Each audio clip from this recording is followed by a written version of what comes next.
Hey folks, and welcome back to Glenn and Adrian's Rock Talk. That's Adrian. And that's Glenn. And today we are going to take a look at a couple of artists that we have not featured on the channel before, Tom Petty and Stevie Nicks. We're going to watch them do Stop Draggin' My Heart Around, and this will come from a 2006 performance, which was billed as the Heartbreakers' 30th anniversary tour.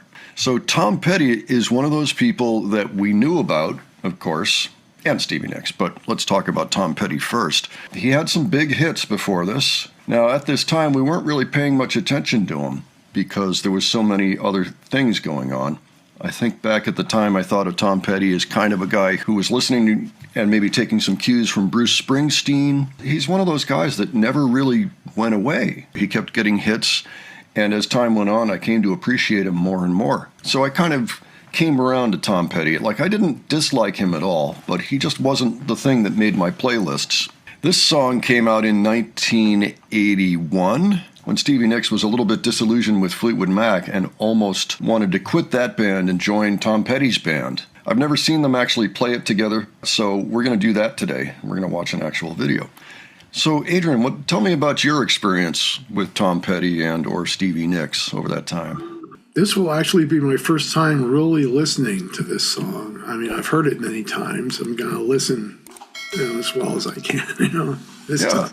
All right, let's look at this, and then we'll talk about it a little bit more afterwards.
All right, well, what'd you think, Adrian?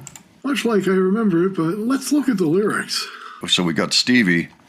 Maybe you come knocking on my front door. Same old line you used to use before. I said, well, what am I supposed to do? I didn't know what I was getting into. And then both of them. So you've had a little trouble in town. Now you're keeping some demons down. Stop dragging my heart around. And then Stevie, it's hard to think about what you've wanted. Hard to think about what you've lost. This doesn't have to be the big get even. This doesn't have to be anything at all. And then he says, I know you really want to tell me goodbye. I know you really want to be your own girl. And then, oh, babe, you can never look me in the eye. You buckle with the weight of the word. Stop dragging my heart around. People run around loose in the world, ain't got nothing better to do. Make a meal of some bright-eyed kid. You need someone looking after you. Very cynical, like it's kind of like they're not really fans of each other anymore, but they've still got some sensitivity, but they're still kind of trading a little bit of barbs here and there. Basically, yeah, they're kind of kvetching a little bit. Like they're not really letting go, and they really should, and that's what I'm getting out of it. What do you think, Adrian? Yeah, I have to say the same thing. Yeah. You know, it's just like, you know, the guy's at the door, and she's like, oh, it's the same old again. Yeah, right. like, why don't you just, like, move on, you know? Like, yeah, I'll probably let you in, maybe, but, you know, what are we doing here? You know, kind of a thing. I think a lot of people can relate to that. It's a lucid lyric sheet. You know, it's not full of cliches. It just kind of gets to the heart of the matter. You know, they're kind of talking honestly to each other, even if they don't particularly like each other. It's a well-written song.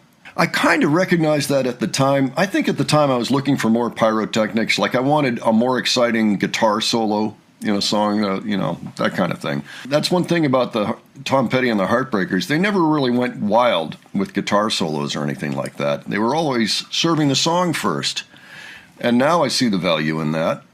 You know, I mean, I think I did back then too, but that's why I didn't really latch onto it so much. I mean, plus it was on the radio all the time. Stevie had gotten kind of sick of the Fleetwood Mac thing, and they had just recorded Tusk, and Tusk was kind of a strange album, and she didn't have a lot of songs on it, and so I think she was getting frustrated, and so she started doing this solo album, which ended up being a massive success for her. It may actually be her biggest album, this very first album. One of my friends had it, so I heard it once in a while. It also has Leather and Lace on it. It has Edge of 17 on it. But this one, she's really working directly with the Heartbreakers, so it's a bit of a change of pace from the rest of the album. Anyway, they're both amazing artists, and they both ended up making works that are going to endure for the rest of music history, I think. I mean, Stevie had already written classics like Landslide, Gold Dust Woman, Dreams, quite a number of amazing songs that everybody knows. And Tom was the same way as he went on. I mean, he had a large string of hits through his career. Tom has passed away. He died in 2017 at the age of 66. Stevie is still going strong, as I understand it. I don't know if she's still recording or not, but she is certainly still touring. So good for her, because she is now 77 years old.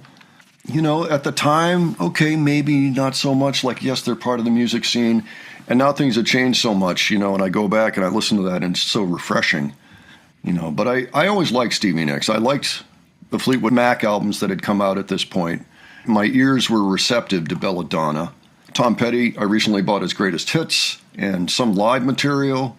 I had Full Moon Fever, and I've gone back and bought some of the early Heartbreakers albums too, and it's all really fun stuff. You know, it's not necessarily all for me. Some of it is fairly commercial sounding, and I'm like the song American Girl I don't like so much, but he's got a ton of great songs, and I really appreciate the work he did. Well, you know, I feel like today was kind of a learning experience, you know, listening more intently to the song. Yeah, maybe we should go back and listen to some Tom Petty hits from back in the day. So, folks out there who are Tom Petty fans, let us know what you would recommend. That would be really interesting to us, especially anything with video. We'd really like to check that out. In fact, we'll check out the old songs and newer videos. Yeah, if there are things you want to recommend, by all means, do so below. If you enjoyed this video, please give it a like. And if you enjoyed the presentation, please subscribe. All right, thanks so much for joining us, and we'll catch you on the next one. All right, take care, folks. See you all later.